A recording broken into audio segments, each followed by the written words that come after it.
Obama's lies are obvious and out in the open. He hides in plain sight.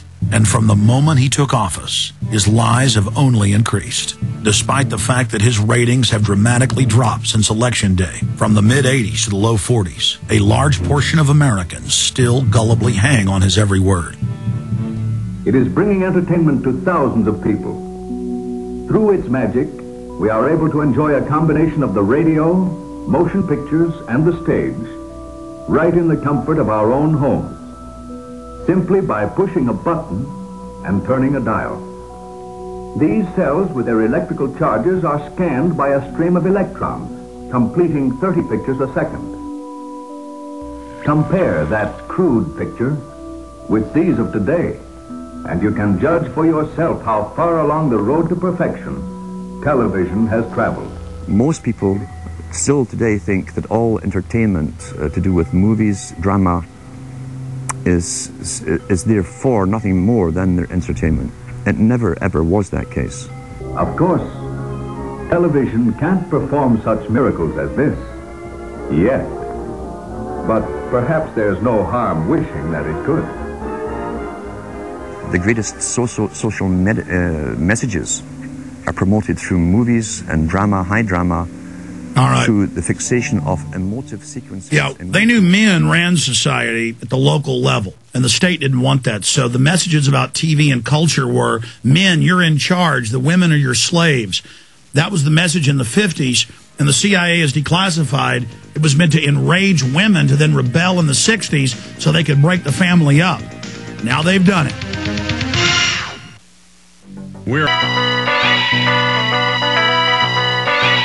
The Republic is falling now. Open world government is being heralded from the rooftops. You are being told that what you eat, everything you do, your dog, your cat, it's all going to be taxed. You're going to be taxed. You are a climate criminal. Carbon dioxide is a deadly chemical weapon. Trees are now evil. The globalists want it to be nonsensical and insane and have people parroting it as they dump toxic waste in the rivers and clear cut and genetic engineer with cross species and plant it everywhere as they inoculate and mutate the population with chemical and bioweapons. We're going to go to Lindsey Williams for the next hour. I know we have callers already holding. That doesn't matter, because Lindsey can speak about any issue. We're going to take nothing but calls for Lindsey Williams in the next hour. That's why we have him back here. I'm going to briefly recap that in a moment, and we're going directly to Lindsey Williams for the next hour. Then I got a news blitz in the last 30 minutes today on the economy and the dollar and the police state issues I haven't gotten to. I did just spend the last 20 minutes or so, as promised, getting into the global government and the global carbon taxes that are being announced. Before I go any further, I want to tell you about the sponsors. Let me just recap. Lindsey Williams broke on this radio show last Monday, Tuesday, and Friday in successive one-hour interviews the inside scoop from a former major top 10 oil company executive that he got to know when he worked with him decades ago. Lindsey had the #1 video on YouTube and Google off and on for months. Every week it was in the top 10. Tens of millions of views as he presented how there was enough oil to run the United States over and over and over again, a lot more than Saudi Arabia. He talked about that 20-something years ago with his best-selling book, The Energy Non-Crisis. And the guy called up and said, look, you're going to die. We're going to basically kill you if you don't shut up about this. But you can tell your people this, how they were going to lower oil prices from $150 a barrel to below $50 for the next year, and that indeed did happen. Lindsey got laughed at the time when oil was at $147 when he premiered that information on Dr. Stan Monteith and then my show. Now, he talked to this gentleman who almost died recently, again, a couple weeks ago, and he broke the news here on our radio show, and we're very thankful for that. And I believe his story, and it fits in with all the MO I already have from their open announcements. But I want listeners to get a chance to ask your questions of Lindsey Williams. So I know Vanessa, Victor, Amber, Dayton, Derek, everybody. I know you were already there before he came on. Doesn't matter. He can talk about all the issues. He's been fighting the globalists for decades because he worked in and around them and with them, so he found out about it back in the 70s.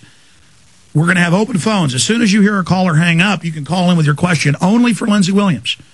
1-800-259-9231. Make your point quickly because we're going to the next person. Lindsey Williams, good to have you back on with us. Alex, thank you for allowing me the privilege of being on your show this morning. Now, just before we went on air, I went on my computer to YouTube. Congratulations, Alex. The most watched video on YouTube this morning, this hour, is Fall of the Republic. Alex, if anybody in America is ever going to turn this country around, it's going to be Alex Jones. Congratulations. I am so proud of you. I don't know what to do. I have watched your Fall of the Republic. Every person has got to get a copy of it. Copy it 1,000 times, folks, and give it out to everybody you know. Alex, congratulations. Well, thank you, Lindsay. Yes, there are 2 director accounts, Change the Channel and one other, that have the full version uploaded. And I tell listeners that, and we're going to do a big promotion next week, promoting, getting it out to everybody. Maybe now is the time, because I did see it was already number 1. I didn't mention that. That's just one version. There are over 1,000 versions. If you Google Fall of the Republic, there's over, that was last night, 1,000 versions of it with 10,000, 100,000, 300,000, 400,000, 200,000. It's already several million last night, and I had like 5 minutes and counted up a few of the big ones. So in 5-6 days, we launched it last Wednesday, so that's 6 days, millions and millions. It's over 2 million views conservatively. Very, very exciting with all the different versions. A straw man attack will be, well, this one only says 300,000, or this one only says 200,000. It's all of them together, over 2 million. And like Obama deception, you'll go see 4 million here, 1 million there, 2 million here, 500,000 there, 100,000 here. It's over 20 million just from what I've counted months ago. But that's Obama deception. So thank you, Lindsay. And I want to say this to you, Pastor. And we've got to hurry and go to calls. That's what we promised to have you here for today, and we're very blessed to have you. Maybe you could stay a little bit longer than past the half hour, though I have a news blitz coming up, so we can get to more of these because I'm already going to you late here. But I want to just say this. The New World Order has created a counterfeit of Christianity, a Christianoid, as my uncle calls it, fake Christianity, of all the little glitter bugs and the rest of them up there on the screen, as Jack McClam calls them, to discredit real Christianity and the teachings of Jesus. And you look at everything being fulfilled in prophecy, you look at all the reality and the great delusion, how folks wouldn't know it was the Antichrist when it came because of the rap, just all this propaganda. But I want to say this, God has really been working with me to be more focused, more professional, because I do have this great responsibility, and I do recognize that unfortunately it's a very dangerous position because they have tried to set me up and destroy me, and I cheerfully take my licks, whatever they are, that I am the greatest threat to the New World Order. It's a crazy statement, but it's true, because my listeners are the greatest threat to the New World Order, next to Ron Paul. We're right up there with Ron Paul, kind of Twin Peaks, as they say, and I've been praying every night to help me be more articulate, to help me be more honorable, to help me not be as worldly, to help me not be as obnoxious, to help me not lose my temper. And I just am overwhelmed and saying, why me, God?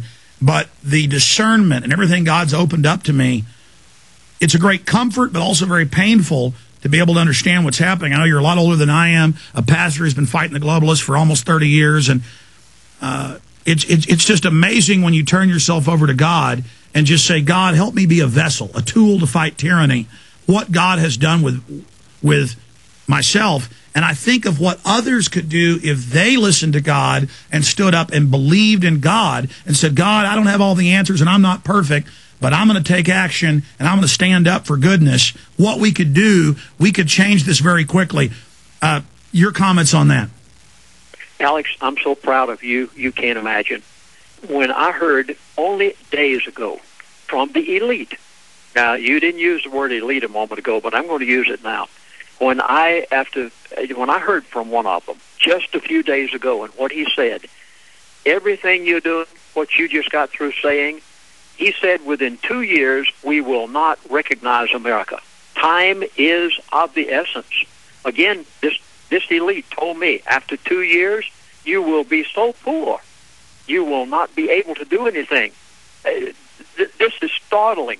He went on down to talk about 2012. The dollar will be dead. We are talking 2 years. Again, he said war is planned after 2 years. He said inflation is going to escalate over a period of 2 years. And then the elite made it very plain that they have, and he used this term, devil's Messiah, of a system. Alex, all of these things the elite have planned. They know what they're doing. Let me stress, so as powerful as I possibly can, there positively is a group of people out there that control the world. Everything you've heard on the Alex Jones Show is true. I only have the privilege of being on every now and then, but what Alex says every single day, I can back it up. I was the chaplain for the elite for 3 years on the Trans-Alaska Oil Pipeline. I lived with these people for 3 years. Very few people even get to know one of them. But by the providence of God, I had the privilege of living with them. Everything Alex Jones says about these people is true. I know. I lived it. I saw it. I sat across the dinner table from them. Alex, I am so proud of you. I don't know what to say. I just wish I was I'm there proud of to you. pat you on the back. And Pastor,